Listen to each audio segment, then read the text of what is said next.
আবার সন্দেশখালি, আবার হেডলাইন সন্দেশখালি। আপনারা ইতিমধ্যেই খবর পেয়ে গেছেন, সেই রেখার সন্দেশখালি, সেই শাহজাহানের সন্দেশখালি, সেই এখন রেখা তো সন্দেশখালিতে মানে খুবই ফেমাস। সে এবার প্রার্থী। সেই সন্দেশখালি নিয়ে আবার আপনাদের সামনে আসতে হলো। বিশাল বিশাল অস্ত্রের ভাণ্ডার উদ্ধার হয়েছে। আমি সুকুমার দেবনাথ। আমি আপনাদের কাছে মাঝে মাঝে আসি। আমি মাটি মাটি মানুষের এডিটর। এছাড়া আমার নিজের নামেও একটা ইউটিউব আছে। আপনারা আমাদের একটু সাহায্য করবেন সমর্থন দিয়ে। বলছি যে আজকে আমরা কোথায় আছি? অগ্নিগর্ভ একটা অবস্থায় আছি। আজকে যদি আমাদের এখান থেকে কলকাতার উপকণ্ঠ থেকে 3 ঘন্টার মধ্যে পৌঁছে যাওয়া যায়, সেরকম একটা জায়গা থেকে যদি এইরকম লক্ষ লক্ষ টাকার দেশি বিদেশি উন্নত আগ্নেয়াস্ত্র উদ্ধার হয়, তাহলে তো বুঝতে হবে যে আমরা একদম আগ্নেয়গিরির উপর বসে আছি। আমাদের নিরাপত্তা কোথায়? এই পুলিশ সাধারণত ওই 303 ধারী পুলিশ আমাদের রক্ষা করবে এই উন্নত অস্ত্রের সামনে দাঁড়িয়ে? কিছুই না। বিএসএফের সেই ধরনের কভারেজ কোথায়? বিএসএফকে তো দেখতেই পাওয়া যায় না। হ্যাঁ, মানে কোথায় তারা? তাহলে আমরা কোথায় আছি? এই ছোটোখাটো পুলিশের দ্বারা এদের সম্ভব নয়। এই ডিআইবি যে গোয়েন্দা, এদের দ্বারা এই সমস্ত বড় কাজ সম্ভব নয়। এটা সেন্ট্রাল ইন্টেলিজেন্স দরকার, বড় ইন্টেলিজেন্স দরকার। আজকে যেটা ন্যাশনাল সিকিউরিটি গার্ড যারা, তারা দেখালো, এনএসজি দেখালো যে তাদের ইন্টেলিজেন্ট কত মারাত্মক। এখন বলতে হবে ভাগ্যিস ইডি মার খেয়েছিল শাহজাহানের হাতে, তবেই না আজকে সন্দেশখালি নিয়ে এত কিছু সামনে আসলো। আজকে প্রথমে মহিলাদের রুটি বানানো, পিঠে বানানো, শারীরিক নির্যাতন, এইসব সামাজিক কথা বলতে বলতে বলতে বলতে আস্তে আস্তে আস্তে আস্তে এখন অস্ত্রাগার। কিন্তু সেই অস্ত্রাগারের ভয়ঙ্কর অস্ত্রাগারের সন্ধান আজকে পাওয়া গেল।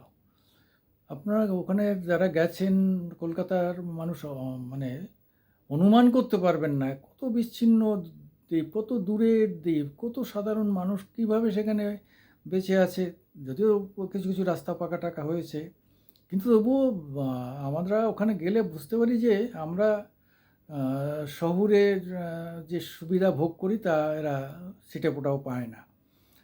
তবু তারা খুব সুখে থাকেন, সন্তুষ্ট থাকেন, তারা কাজকর্ম করে খান। তাদের খুব বেশি আমি অভিযোগ, বেশি দেনা পাওনা এইসব নিয়ে খুব মাথাও ঘামান না তারা। এত ভালো মানুষ এই সব এলাকার। সেই দ্বীপাঞ্চলের শান্ত মানুষ আজকে ভাবা যায় তাদের ভিতরে কী আছে? আগ্নেয়গিরি, একদম অস্ত্রের আগ্নেয়গিরি। কী অবস্থা এটা? তো মানে কল্পনাতীত। যেসব অস্ত্রের পরিমাণ এবং নাম শোনা যাচ্ছে তা যথেষ্ট দামি, উন্নত। এত টাকা পেল কোথায়? এ তো 2-4 লাখের অস্ত্র নয়, এ তো কোটি কোটি টাকার অস্ত্র। এত দামি অস্ত্র, এত টাকা কোথায় সে জোগাড় করলো? কোথা থেকে সে এত টাকা পেল এবং এই অস্ত্র সে জোগাড় করে আনলো? যদিও তার বাংলাদেশে যাতায়াত ছিল, এবং বাংলাদেশে আপনারা জানেন জেএমবি সহ 50টির উপর সন্ত্রাসবাদী সংস্থা সেখানে দাপিয়ে বেড়াচ্ছে। এবং এই পোরাস যে বর্ডার, আমাদের বর্ডার তো মানে খোলা বর্ডার বলতে গেলে। এই বর্ডারের এপারে ওপারে যাতায়াতে কিছুই লাগে না, যে কোনো সময় এপারে আসতে পারে, ওপারে যেতে পারে। এই পোরাস বর্ডার দিয়ে সেই সমস্ত জঙ্গিরা চলে আসে এখানে। তারা এখানে এসে থেকে খেয়ে দেয়ে অস্ত্রপাতি নিয়ে এসে একটা রাখার জায়গা আছে, এখান থেকে আবার গিয়ে বাংলাদেশে কিছু সন্ত্রাসবাদীর কাজ করে আবার এখানে লুকোতে পারে। মানে সম্ভাবনার কথা বলছি, আশঙ্কার কথা বলছি। হচ্ছে এমন খবর আমাদের কাছে নেই বা নথিপত্র নেই, কিন্তু এই অস্ত্র থেকে এটা তো মনে হচ্ছে যে এটা বাইরের কেউ এনেছে। এখানে এই অস্ত্র দিয়ে কী করবে? এই অস্ত্র দিয়ে এখানকার লোক, সে শাহজাহান হোক আর শাহজাহানের লোকজন হোক, বাংলায় কী করবে? বাংলায় তো খুব বেশি কিছু করতে পারবে না। হয়তো নির্বাচনের সময় কিছু ঝামেলা করতে পারত, হয়তো সেন্ট্রাল ফোর্স আছে, করতে পারতো না ততটা। তাহলে এই অস্ত্রটা কিসের জন্যে? কিসের জন্য এত কোটি টাকার অস্ত্র এখানে আছে? কী কাজে লাগাতো শাহজাহান বা তার আত্মীয়স্বজন? এই প্রশ্ন উঠছে। কিন্তু আমার কাছে যতটুকু আমার ধারণা এবং আমার খোঁজখবর রাখি বাংলাদেশের, তাতে আমার ধারণা এদের সঙ্গে বাংলাদেশি সন্ত্রাসবাদীদের যোগাযোগ ছিল। তাদেরই এই অস্ত্র লাগে। তারা এখানে এই অস্ত্র পুঁজি করেছিল, এখান থেকে ওপারে তারা কাজ করতে যায়।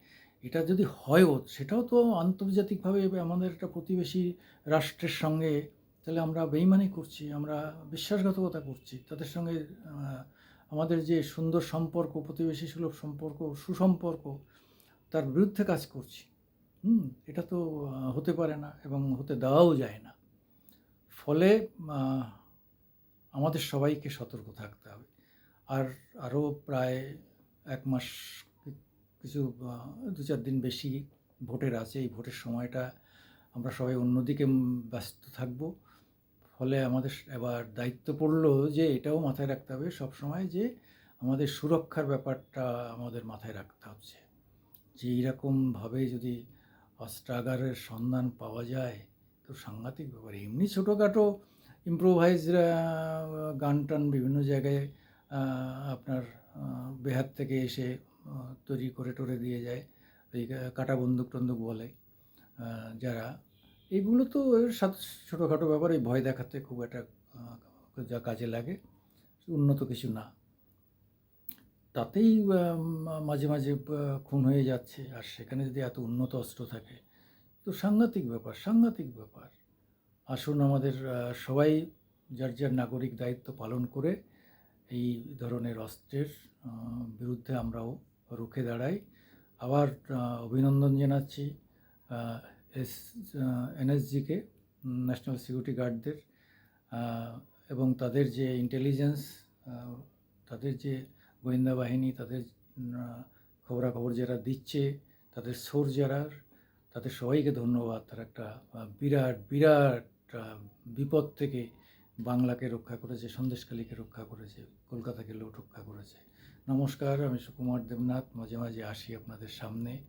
আমি মা মাটি মানুষ পত্রিকার এডিটার এবং আমার নিজের নামেও একটা ইউটিউব আছে। আমরা আপনাদের কাছে লাইক চাই, আমাদের সাবস্ক্রাইব করুন এবং আমাদের একটু সমর্থন দিন। নমস্কার। বা সমালোচনা করলে সমালোচনাও করুন। নমস্কার।